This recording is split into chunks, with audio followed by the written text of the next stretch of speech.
you gave a lot of credit to, I think, Caltech and MIT for some of the technical developments like within this project.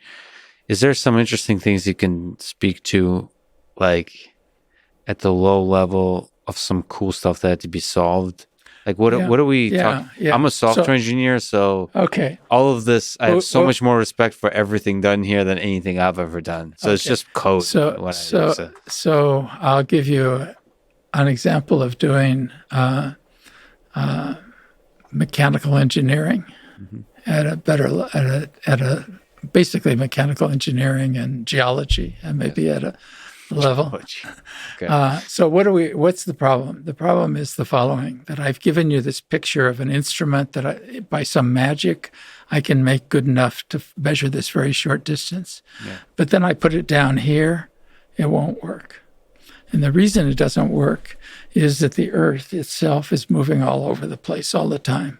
You don't realize it. It seems pretty good to you. No, I get it. But it's moving all the time. So somehow it's moving so much that we can't deal with it. We happen to be trying to do the experiment here on Earth, but we can't deal with it. So we have to make the instrument isolated from the Earth. Oh, no. At the frequencies we're at, we've got to float it. That's that's an engineering problem, not a physics problem. So when you actually, like, we're having a conversation on a podcast right now. There's, and people who record music work with this, how to create an isolated room. And they usually build a room within a room, but that's still not isolated. In fact, they say it's impossible to truly isolate from sound, from noise and stuff like that. But that's like one step of millions that you took as building a room inside a room, because you basically have to isolate all. No, this is actually an easier problem. You just have to do it really well. So making a clean room is really a tough problem, because you have to put a room inside a room. And you have to. So this is really simple engineering or physics. Okay, so what do you have to do? How do you isolate yourself from the Earth? Yes. First, we work at. We're not looking at all frequencies for gravitational waves. We're looking at particular frequencies that you can deal with here on Earth. So what frequencies would those be? You were just talking about frequencies. I mean, I don't... We know by evolution. Our bodies know. It's the audio band. Okay? The reason our ears work where they work is that's where the Earth isn't making too much noise. Okay, so the reason our ears work the way they work is because this is where it's quiet. That's right. So if you go to 1 hertz instead of 10 hertz, the Earth is really moving around. So somehow we live in what we call the audio band. It's tens of hertz to thousands of hertz. That's where we live. Okay. If we're going to do an experiment on the Earth, might as well do it. It's the same frequency. That's where the Earth is the quietest. So we have to work in that frequency. So we're not looking at all frequencies, okay? So the solution for the shaking of the Earth, to get rid of it, is pretty mundane. If we do the same thing that you do to make your car drive smoothly down the road. So what happens when your car goes over a bump? Early cars did that. They bounced. Right. Okay, but you don't feel that in your car.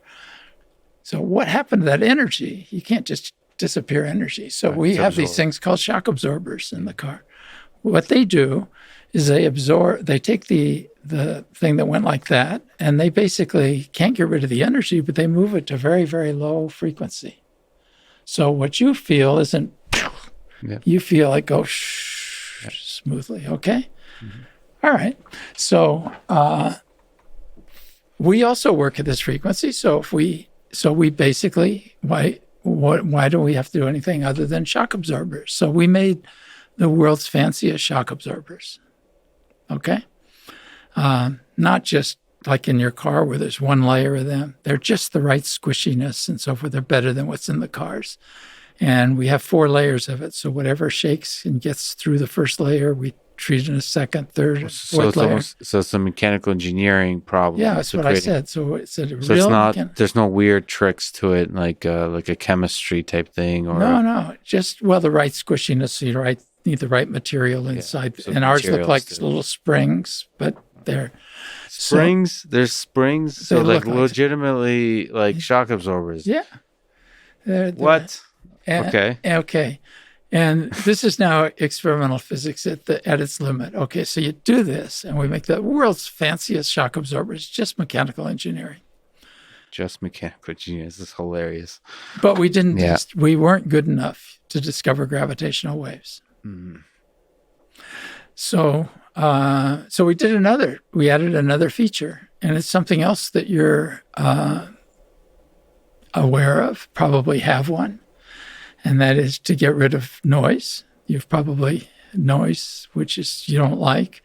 And that's the same principle that's in these little Bose earphones. Noise canceling. So how do they work? They basically, you go on an airplane and they sense the ambient noise from the engines and cancel it because it's just the same over and over again. Mm-hmm. They cancel it. And when the stewardess comes and asks you whether you want coffee or a tea or a drink or something, you hear her fine because she's not ambient. She's a signal. So, are we talking about active canceling? Like where the active canceling. So this is okay. So another. Don't tell me you have active canceling on this. Yeah. Besides the shock absorbers. So we add this. So inside this array of shock absorbers, you asked for some interesting. This is awesome. So inside this, it's harder than the earphone problem, but it's just engineering. We have to measure not just that the engine still made noise, but the earth is shaking, it's moving in some direction. So we have to actually tell not only that there's noise and cancel it, but what direction it's from. So we put this array of seismometers inside this array of shock absorbers and measure the residual motion and its direction. And we put little actuators that push back against it and cancel it. That is awesome. So you have the actuators and you have the thing that is sensing the vibrations and then you have the actual actuators that adjust for that and do so in perfect synchrony. Yeah. What? If it all works right. And so how much do we reduce the shaking of the earth? I mean... 1 part in 10 to the 12th. 1 part in 10... So what gets through us is 1 part in 10 to the 12th. That's pretty big reduction. You don't need that in your car, but that's what we do. And so that's how isolated we are from the earth. And that was the biggest... I'd say technical problem outside of the physics instrument, the interferometer. Can I ask you a weird question here? You make it very poetically and humorously. You're saying it's just a mechanical engineering problem. But is this one of the biggest precision mechanical engineering efforts ever? I mean, this seems exceptionally difficult. It is. And so it took a long time. And I think... nobody seems to challenge the statement that this is the most precise instrument that's ever been built, LIGO. I wonder what like listening to Led Zeppelin sounds on this thing because it's so isolated. I mean, this is like, I don't know. No background noise. No back. It's wow. Now,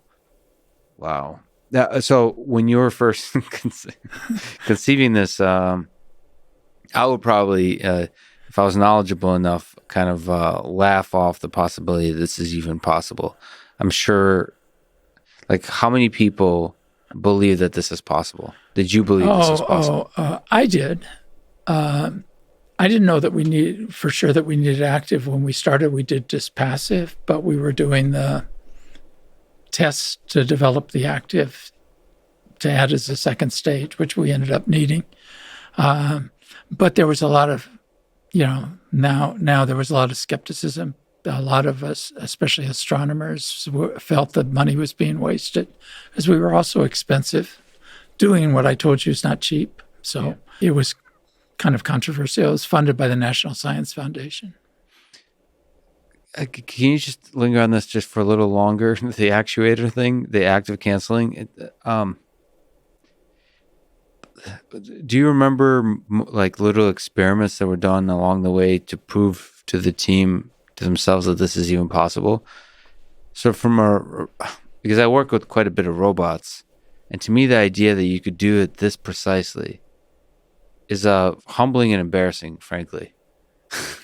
Because like this is another level of precision that I can't even, because robots are a mess, and this is basically one of the most precise robots ever. Right. So like, is there, do you remember any like small scale experiments that were done that just be like, this is possible? And larger scale. We made test, that also has to be in vacuum too, but we made test chambers that had this system in it, or a first mock of this system, so we could test it and optimize it and make it work. But it's just a mechanical engineering problem. Okay. And humans are just ape descendants. I gotcha. I gotcha. Is there any video of this, like some kind of educational purpose visualizations of this act of canceling? And I don't think so. does this live on?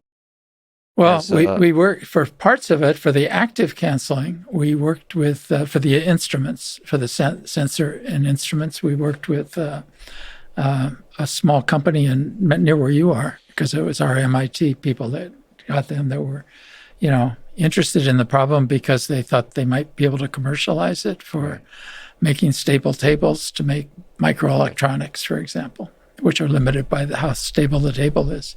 I mean, at this point, it's a little expensive.